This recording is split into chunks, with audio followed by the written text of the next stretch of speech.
Gita is also called Hamsa Gita, and it is also called Moksha Gita, and this is the culmination message given by Lord Krishna to Uddhava. Because by this, after finishing the conversation, Krishna Bhagavan just leaves the planet. So this was the last message. And this part of Bhagavatam, this is 11th canto Bhagavatam, and this part of Bhagavatam is fully speaking about moksha and nothing else. Dharma, Artha, Kama, Moksha. And this is speaking only about liberation, because that is a final message given by Krishna to Uddhava, and Krishna leaves the planet. So, first thing Krishna told Uddhava is, Uddhava, Kali is going to come. Why don't you take sannyas? Because you cannot live dharmic in Kali Yuga. In Kali Yuga, living dharmic is very, very difficult. So, just take sannyas. So, Uddhava says, my lord, I am completely confused.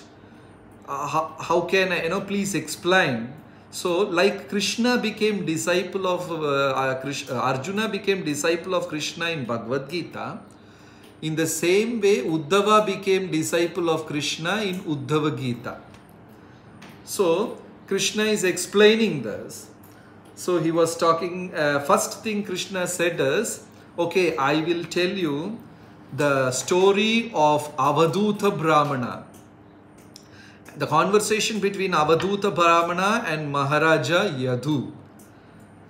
Because one day Yadu Maharaja saw a very brilliant, handsome young Brahmana.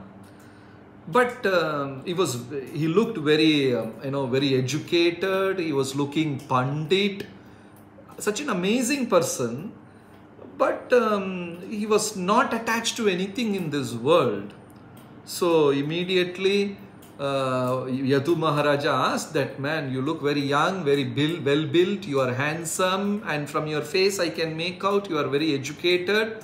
Why are you irresponsible? You are not taking any responsibility in this world, just hanging around. So Avaduta Brahmana started speaking, and I mentioned this in the last session. This is the sannyas lesson given to ISKCON sannyasis before they take sannyas. In ISKCON also, this 11th canto of Bhagavatam speaks a lot about renunciation, and this is what is discussed even in ISKCON. So, Avaduta Brahmana says, I learned from multiple gurus. I learned so many things from gurus, and the gurus are from nature. So then last session we discussed many different types of guru. So today, just to recap, we will do one or two topics. One is like a wind. In our life, we would have gone through so much of pain and trouble and things like that. And we would have gone through wonderful, sweet moments also. Like a wind passing through a flower garden and passing through stinking place. But the wind doesn't carry any impact. The wind is unattached. In the same way, in our life, so many negative things would have happened. And so many positive things would have happened. Please let us not carry any of those impressions.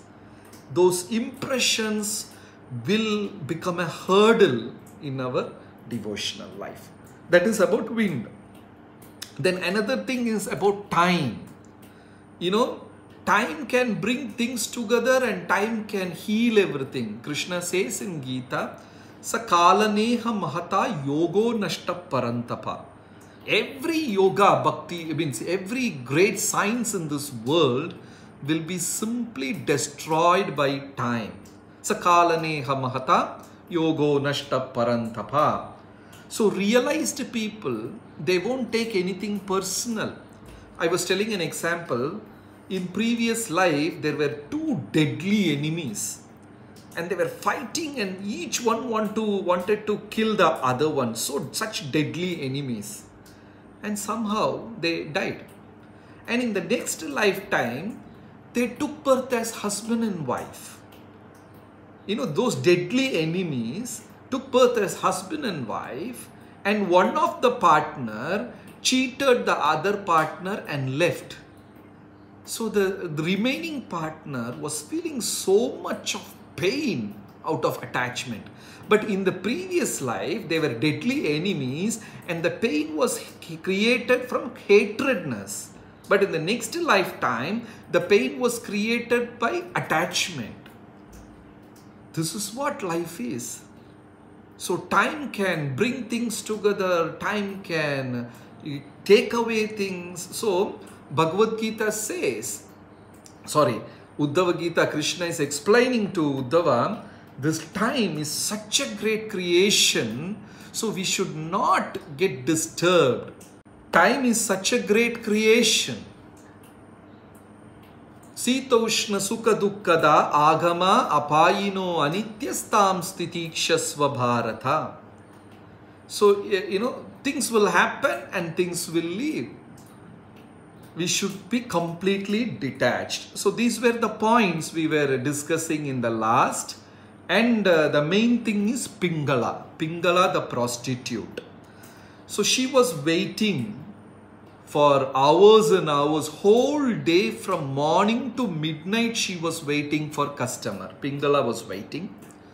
And slowly nobody turned. It was not like a normal day. Normally she used to get customers. She is very attractive and very pleasing. So she used to get customers. But on that day, she did not get even one. And she was waiting and she completely got disappointed. But that disappointment gave a great spiritual lesson in her life. So Krishna is telling Uddhava, Avadhuta Brahmana said, we also get disappointment. The problem with us is, within 2-3 days, we will forget the whole incident and we will go back to the scene 1. But Avadhuta Brahmana says, every single happening in our life should be a lesson. If there is a pain, if there is a disappointment, we should learn lessons from that, and that lesson should help us in Krishna consciousness. For example, 2 devotees fought, or some kind of a misunderstanding, or some kind of a rubbing or a pain. Then the devotees should learn, you know, what Krishna conscious message can I take from this? But normally what happens, they develop grudge, they develop enmity, vengeance. That should not be developed. There should be a lesson from that. So these were the topics we were discussing in the last session. And I requested all the devotees to go through 1.18.48 Bhagavatam, Canto 1, Chapter 18 and text number 48. I don't know whether you have gone through that shloka. But anyway, we will come back to that shloka at the end of the session today. So today, we are going to discuss furthermore gurus, what Avadhuta Brahmana learnt. So Avadhuta Brahmana and Yadu Maharaja's conversation is going on. And Avadhuta Brahmana learnt from 24 spiritual masters. And few of them which we discussed in the last session, we will be discussing something more. So now Avadhuta Brahmana is telling, I learnt a great lesson from Python. So this message is especially for foodies, people who like to eat lot of nice food stuff and all. Nothing wrong, you can eat. Take as much as prasad as you want. Apara Mataji also, you can take as much as prasadam as you want, wish. But over a period of time, when years pass by, slowly. So here Avadhuta Brahmana said, I learned from python how to eat food. Because this python is a very strange animal. This python will not go and hunt the food. It will wait. Such a lazy bone. This python is a very lazy bone. It will lie down for day, even though it is starving. the python will lie down in the same place for days and days together. And when some living entities moves by that place, it will just attack and swallow that. And swallowing also, it will take hours together. Then what? It will lie down for again few more days, even for a month. So python doesn't go greedy and hunt for food. So here, so Hare Krishna devotees, don't get scared when I talk all these things. It is not applicable to you immediately. You know, slowly over a period of time, when we realize I am not this body, at that point, we should simply honor what is available, what is supplied to us. And we should be very satisfied with that amount of food. Even in Krishna conscious movement, I have seen many great sadhus. His Holiness Bhakti Vikasa Maharaj, His Holiness Bhanu Swami Maharaj, His Holiness Narsim, many sannyasis and many realized people, you'll be wondering, what do they eat actually? Because they are on the ladder of self-realization, completely mastered their tongue. They can completely control their tongue from tasting wonderful foodstuffs and by the words. They will control. But we don't have control on our speech also. We don't have control on our eating also. True, right? Many times we have felt, I should not have spoken like that. I should not have spelt that word. It has become wrong. So this is a lesson Avadhuta Brahmana learnt from python. Then, this is very beautiful. He speaks about hawk, the lesson he learnt from hawk. So, you know this, what do you say, the dead body eating vultures. The vultures who feed on dead corpses. You know, that is like a special vulture. So, these vultures, a group of them are there in a desert, and for days together, these vultures did not get food. So what happens, what these vultures do, when they don't get food, they attack the smallest one or the weakest one in the group, and the rest of the vultures feed on that vulture. Very barbaric, very strange living entity is this.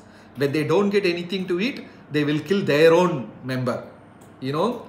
So, one vulture got a handful of, got a piece of meat, and all the vultures started attacking that vulture. So, this particular vulture is getting attacked by all the other vultures, and the moment this vulture dropped that piece of meat, all the vultures left this vulture and went behind the meat. So Avadhuta Brahmana said, what a wonderful lesson. As long I possess something in my hand, this material world, and keep on attacking, jealous, envious people will attack me. People who are behind positions will attack me. They want me to see dead.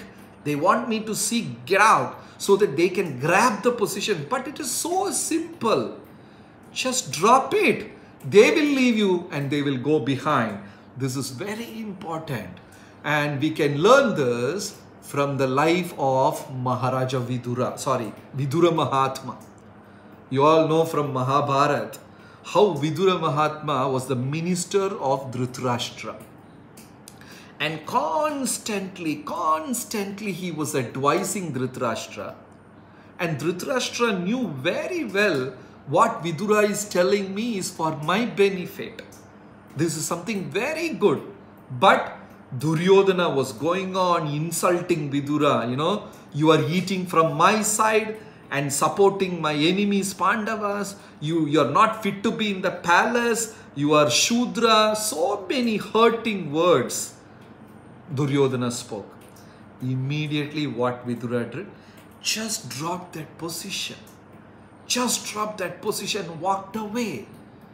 That's all. No more blame, no more insult. But a beautiful lesson. Vidura renounced his post, but he did not renounce his duty. He was, without the post, counseling Dhritarashtra. This is a very beautiful lesson. He renounced the post, but he did not renounce his duty towards his brother. Even, he went to jungle, he went on a pilgrimage and all. Then Vidura came back and continued advising Dhritarashtra. So, many times this material nature will become very jealous. People will become very jealous when we possess something which others don't have. Either we should renounce that, or we should broaden our heart to become little more magnanimous, because this is not the mistake of that person. People are very simple. They want everything. They want to enjoy. So they naturally become jealous. A beautiful lesson from the hawk. Avadhuta Brahmana said, I learned what is meant by renunciation from the hawk. The moment when the hawk dropped the flesh, all the other vultures attacked, and this baby vulture was safe. The moment we leave something, the attacks will be this thing. So beautiful lesson from the hawk.